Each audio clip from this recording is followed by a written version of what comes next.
Saya sudah kena pukul, hari itu gaduh tengok. Jangan kata UPSY. UPSY juga ada Ada surat. Ada saya sudah tunjuk sama dia. Tapi di Taman Layan. Itu juga sama Saya tak boleh tunjuk. Dia cakap apa elok kan. Itu kita sama.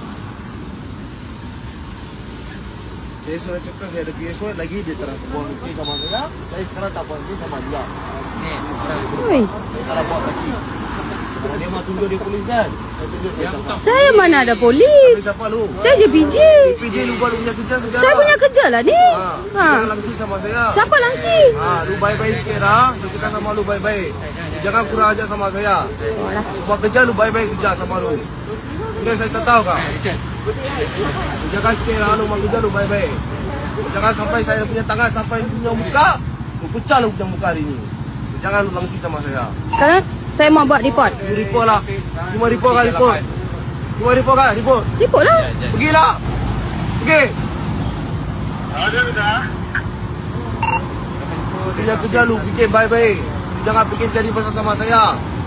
Jangan main sama saya lu tahu. Cuma tengok saya siapa. Ha?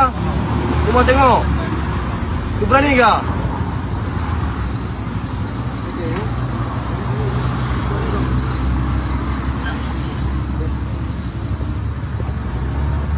Punya kerja saya sudah baik-baik. Saya cakap saya kena pukul hari itu. Baru seminggu saja saya kena pukul. Saya sakit kepala. Saya punya lidah sudah payah.